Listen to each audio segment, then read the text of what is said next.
Eu vou iniciar essa palavra em Mateus 28, 19 a 20, em que fala o seguinte: portanto, ide, ensinai todas as nações, batizando-as em nome do Pai, do Filho e do Espírito Santo, ensinando-as a guardar todas as coisas que eu vos tenho mandado. E eis que eu estou convosco até a consumação dos séculos. No livro de João 3,16, vai dizer o seguinte: porque Deus amou o mundo de tal maneira que deu seu Filho unigênito, para que todo aquele que nele crê não pereça, mas tenha vida eterna. O nosso maior missionário foi Jesus.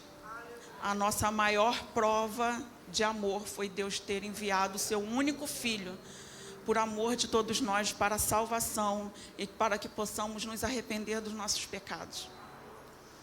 Deus não precisava, mas Ele fez. E Jesus veio com um amor incrível, tremendo. Foi julgado, foi humilhado, sofreu por amor de todos nós. Foi o maior projeto de missões da humanidade. Missão é implantar o reino de Deus aonde não se há ou não se ouve a palavra do Senhor Jesus. É evangelizar de forma intencional e procurar uma forma de levar o evangelho a pessoas que nunca ouviram a palavra de Deus. E acredite, no nosso Rio de Janeiro ainda existe isso. Eu tive a oportunidade de fazer parte de um projeto de missões chamado UMAV. E nós entrávamos nas comunidades e encontrávamos jovens que nunca tinham escutado falar de Jesus. Mas ora, todos os cantos têm uma igreja. E por quê? Jovens ainda não ouviram falar de Jesus. Pessoas que estão nas Cracolândias ainda não ouviram falar de Jesus. Nós não conseguimos ainda, como igreja, alcançar a todos.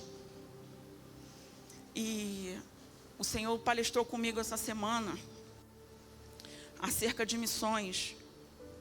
E nisso eu vi a mão do Senhor e também um alerta do Senhor para comigo, pela responsabilidade que é fazer missões. Muitas das vezes, nós entramos no nosso comodismo, e o Senhor trouxe para mim uma palavra acerca de Simão. Quando Jesus pede o barco dele emprestado, ele estava cansado de uma noite toda de pescaria e ele não tinha pescado nada. E ele falou assim para mim: Carmen, o que acontece é que as pessoas estão desistindo no meio do caminho. Jogou a rede e não veio nada. Mas o Senhor está falando nessa noite: joga a rede, porque sou eu, o Senhor, que vou encher ela. Eu tive lendo sobre missões e a estatística de hoje é que cada dia mais temos menos missionários no campo de missões. Quem é missionário, irmã Carmen? É quem é consagrado? Não, todos nós. Alguns Deus vai aprimorar o ministério de libertação. Alguns vão aprimorar a palavra. Mas todos nós podemos fazer missões. E eu falei isso para o Senhor. Eu falei assim: Senhor, mas fazer missões não é tão fácil assim. Porque nós nos deparamos com situações grandes. Aí o Senhor falou para mim: por isso ninguém vai só. Bom é que andem em mais de um. Porque o Senhor vai se aperfeiçoar naquilo que Ele decretou para você, para o seu ministério. E muitas das vezes nós recuamos porque meu ministério não é de libertação, mas tu sabe falar de Jesus. E o libertar vem pelo ouvir da palavra. Nem sempre você vai fazer missões na rua e a pessoa vai manifestar e você vai expulsar demônios. Muitas das vezes tudo que aquela pessoa precisa é ouvir a palavra e ser liberto pelo poder que nela há. Sobre missões, Jesus vai dizer em João 15:5, eu sou a videira e vós as varas. quem está em mim e eu nele, este dá fruto. Então, ainda que você não tenha visto de imediato, eu ministrei para aquela pessoa, eu falei de Jesus, de repente você não está vendo nada acontecer, mas de dentro para fora algo diferente já está acontecendo.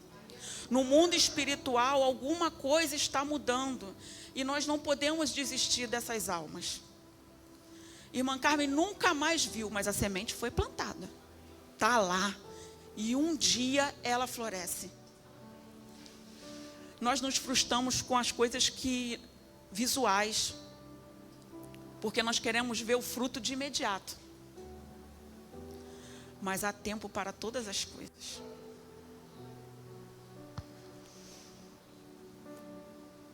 A palavra de Deus vai dizer: não escolheste vós a mim, mas eu vos escolhi a vós, e vos nomeei para que vais e dê fruto, e o vosso fruto permaneça, a fim de que tudo quanto em meu nome pedires ao Pai, Ele vos conceda. É uma garantia do Senhor. Ele nos escolheu. O Senhor trouxe ao meu coração uma passagem que vai falar. Deixa eu ver aqui, gente. Sim. João 1,42. Que vai dizer assim: e levou Jesus, e levou-o a Jesus, e olhando Jesus para ele, disse: tu és Simão, filho de Jonas, tu serás chamado Cefas, que quer dizer Pedro. E nisso o Senhor falou comigo: Carmen, tu és Carmen, eu sei quem você é. Eu conheço a tua história.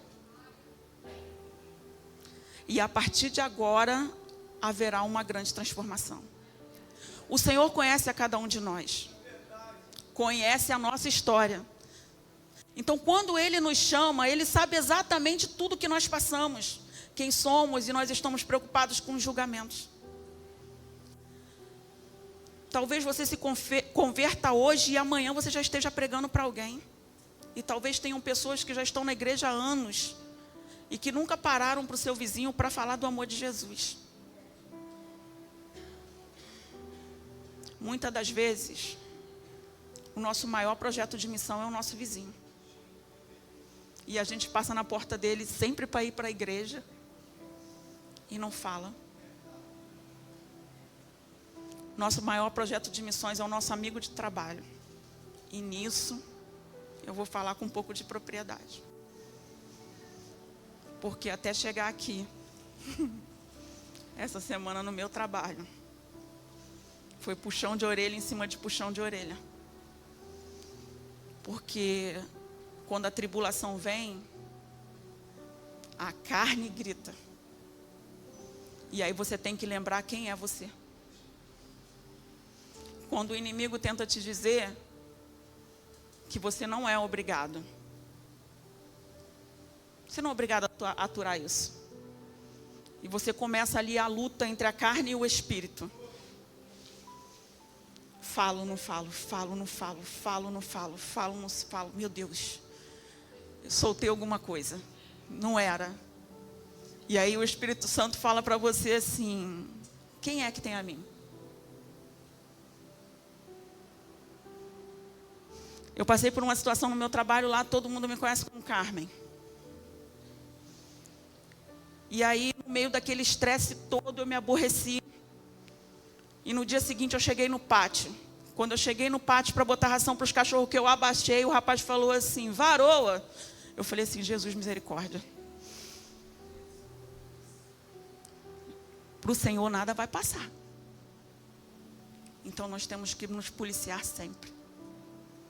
Nós somos cristãos. Nós carregamos o Espírito Santo de Deus. Vai ter afrontas. Eu separei aqui uma passagem em que o Senhor... Perdi ela. Perdi não. Está aqui. É um pouco extenso. Mas está no livro de Mateus 10, 16, 28. Eis que vos envio como ovelha ao meio de lobos. Portanto, sede prudentes como as serpentes e simples como as pombas. Acautelai-vos, porém, dos homens, porque eles vos entregarão aos sinédrios e vos açoitarão nas suas sinagogas. E sereis até conduzido à presença dos governantes e dos reis, por causa de mim, para lhes servir de testemunho a eles e aos gentios. Mas quando vos entregarem, não vos dê cuidado com o que haver de falar, porque naquela mesma hora vos será ministrado o que haver de dizer. Porque não sois vós que falais, mas o Espírito do vosso Pai é que fala em vós. E o irmão entregará à morte o irmão, e o pai o filho, e os filhos se levantarão contra os pais e os matarão. E odiados de todos sereis por causa do meu nome, mas aquele que perseverar até o fim será salvo. Quando, pois, vos perseguirem nessa cidade, foge para outra, porque em verdade vos digo que não acabareis de percorrer as cidades de Israel sem que venha o Filho do Homem. Não é o discípulo mais do que o mestre, nem o servo mais do que o seu senhor. Basta o discípulo ser como seu mestre, e o servo ser como seu senhor. Se chamar o Beelzebul ao pai de família, quanto mais aos seus domésticos. Portanto, não os tema, porque nada há encoberto que não haja de revelar-se, nem oculto que não haja de saber-se. O que vos digo em trevas, dizei-o em luz, e o que escutais ao ouvido, pregai-o sobre os telhados. E não temas os que matam o corpo, mas não podem matar a alma. Tema antes aquele que pode.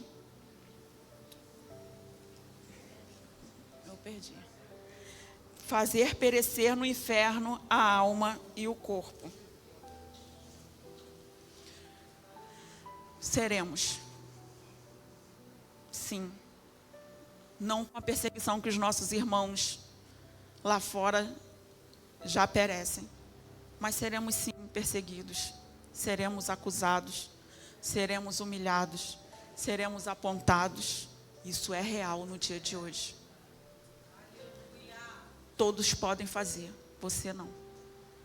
Você é cristão.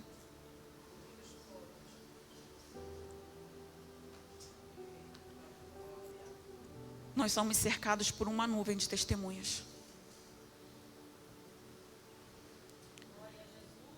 E o que muitas pessoas usam como argumento, e eu acredito isso criado pelo inimigo, para ser crente como fulano, eu prefiro não ser. Aí a importância de mantermos sempre um bom testemunho cristão, as nossas vestes limpas. Não somos perfeitos, mas lutamos todos os dias buscando a nossa salvação, a nossa santidade.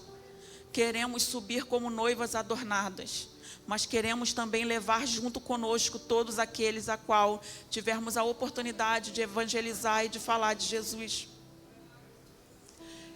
O Senhor falou comigo, Carmen, sabe o que acontece quando um projeto de missão é abortado? E eu falei, o que, Senhor? Crianças continuam sendo abusadas. Viúvas continuam passando fome. Órfãos continuam se sentindo abandonados, rejeitados. Os traficados continuam traficados. Muita coisa, o qual os nossos olhos ainda não contemplaram, continuam acontecendo quando um projeto de missão é abortado. E cada um de nós temos por Jesus um projeto. Nós fomos salvos e lavados e remidos com um propósito. Deus tinha um propósito. E a responsabilidade dessas vidas que choram e gemem estão sobre nós. É nosso dever. E isso mexeu no íntimo da minha alma. Porque por muito tempo eu entrei na calmaria. Estacionei. E no final eu perguntei, E se o Senhor requeresse a minha alma hoje, e eu tivesse que prestar conta de todas essas almas de qual eu não falei de Jesus,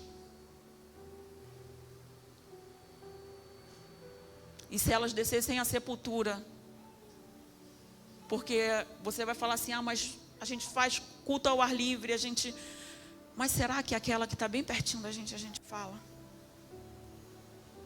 Outra coisa muito importante que o Senhor ministrou ao meu coração: em casa também se faz missões. Mais difícil até do que falar para uma pessoa estranha é falar para quem você conhece. Mas se missão é um ato de amor, se você não ama quem está do seu lado, como pode você amar quem está lá fora?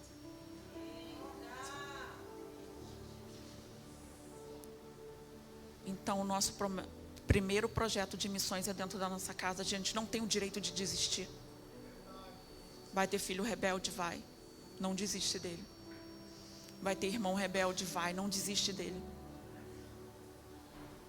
Vai ter pai rebelde? Vai. Não desiste dele. O que liberta é a palavra. Vai chegando.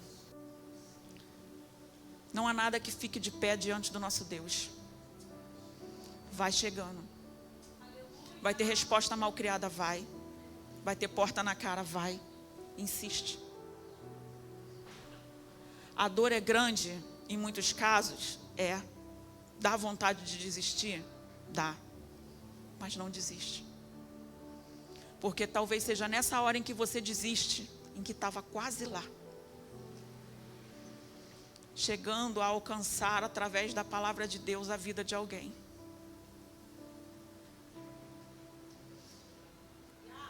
Aleluia. Você foi chamado com um propósito. Olha ao seu redor. Pergunta a Jesus. E se for rejeitado, é ela mesmo. É ele mesmo. Se quiserem te botar para fora, ouviu o crente falso, o teu alvo é aquele. As palavras são duras. Não vai ter moleza. Mas está aqui nas Escrituras que nós seríamos rejeitados por amor de Jesus. Está aqui na palavra. Nós não podemos desistir por conta de uma afronta. Respira. Ora e volta. Aonde mais dói. E não se surpreenda se as piores palavras vierem de quem você um dia estendeu a mão. Porque é aí que o inimigo age. Porque ele sabe exatamente onde te ferir. Você estendeu a mão, você ajudou, e no momento que você falou, agora vai, o inimigo entra e a porta vem. E aí você fala, não é possível. Eu não estou vivendo isso. Estratégia. Nosso Deus nos dá discernimento, sabedoria e estratégia, mas o inimigo também é estrategista. Ele sabe onde vai te machucar e fazer você desistir daquela pessoa.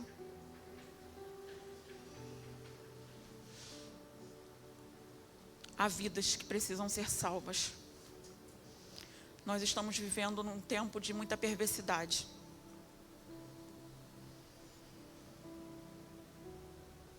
O Senhor falou para mim que tem muitas almas que choram, gemem sem nem saber ao que recorrer ou a quem recorrer. Não deixe de falar de Jesus para os seus vizinhos. Talvez a aparência de que está tudo bem não esteja. Não deixe de falar de Jesus para as crianças. Se você não consegue alcançar os pais, as crianças são muito mais flexíveis, porque elas têm um coração puro e inocente. Fale de Jesus para elas. Mostre para elas o quanto elas são importantes. E que o cenário atual que elas vivem não é o que Deus determinou para elas. Fale para sua vizinha, que é agredida, espancada, humilhada. Fale para aquela menina ou para aquele menino que muitas das vezes é prostituído. e que todo mundo olha e diz que já não tem esperança, faz porque quer. Quem nunca ouviu falar na fila por conta de drogas? Será que essa alma nunca pensou em sair? Será que algum dia, na criação dela, ela teve a oportunidade de viver algo diferente? A realidade dentro das comunidades, a realidade nas ruas, ela é muito cruel. E tem pessoas que não acreditam mais na esperança. Tem pessoas que nem acreditam que Deus faz. E Deus fez na nossa vida com um propósito, para que o nosso testemunho sirva de porta de entrada para muita gente que está lá fora e não acredita mais.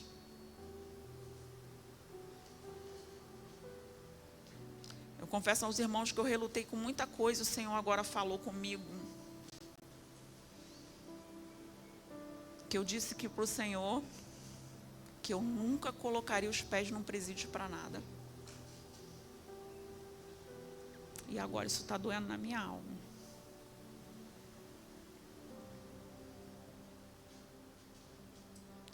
Há situações que a gente passa para entender a dor do outro. Para entender a importância que aquela alma tem para alguém. Nós fomos libertos. Não só para estacionar.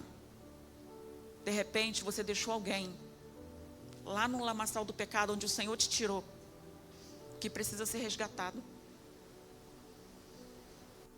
E você está falando assim, não vem porque não quer. Eu já falei de Jesus. Já ouviu falar de Jesus? O que para você foi um resgate, pode ser para o seu irmão. E o tamanho da sua cruz não é o mesmo tamanho da cruz do seu irmão. Talvez se Deus trocasse e passasse a sua cruz para ele e a dele para você, ambos não a sustentariam. Seja a mão que estende ajuda. Mas antes, vou falar o que o Senhor falou para mim. Cuide para que não caia. Ore e jejue pela sua vida. Ore e jejue pela vida dos seus filhos. Cerque de todas as maneiras em oração a sua família. Porque quando você entra num cenário de guerra, o inimigo vai tentar atingir algo para te fazer parar. E sabe o que vai acontecer? Você vai ter que continuar. Com dor ou sem dor, você vai ter que continuar. Eu quero aqui encerrar a minha oportunidade, sendo grata ao Senhor por tudo que Ele tem feito. Quero dizer aos irmãos que Jesus é bom. Jesus é maravilhoso. Ele me resgatou. Resgatou a vocês. Cada um aqui tem um testemunho lindo de vida para ser contado lá fora. Cada um aqui tem uma palavra dentro de si para levar lá para fora. Vou falar uma coisa para vocês. Eu sou totalmente a favor daqueles que estudam muito teologia. Gosto. Mas nem todos vão estudar teologia. Sabe por quê? Não adianta você falar as línguas teológicas com quem não sabe nem ler nem escrever. Você vai ter que falar: Jesus te ama, Deus é bom, vem para Jesus. Então você está preocupado em falar bonito, não se preocupe não. Vem para Jesus, vem como estás. E Jesus é bom, e essa alma vai ser ganhada, porque Ele vai enxergar em você um potencial que talvez Ele não enxergue em alguém que tem muita letra. E é preciso os teólogos? Sim. Porque existem pessoas que estão lá, os letrados, que também precisam ser evangelizados. Deus é perfeito em tudo que Ele faz. Tudo que Ele faz. Mas Deus vai usar você para lapidar aquelas pedras brutas. Aquele cheio de barro. Que ninguém leva fé para você falar, Jesus te ama, fez na minha vida. Eu era assim assado. Estou aqui, vem para Jesus também. Aí ele vai achar você um doido, vem para Jesus também, porque Jesus salvou esse doido, vai salvar eu também, né? Então, é assim que vai. Não se diminua, porque o nosso Deus é grande. Não, irmã Carmen, não sei ler, não sei escrever. Jesus é bom. Jesus salva, Jesus cura, Jesus liberta. Isso todos nós sabemos falar. E isso também é missão. Isso também é um ato de amor.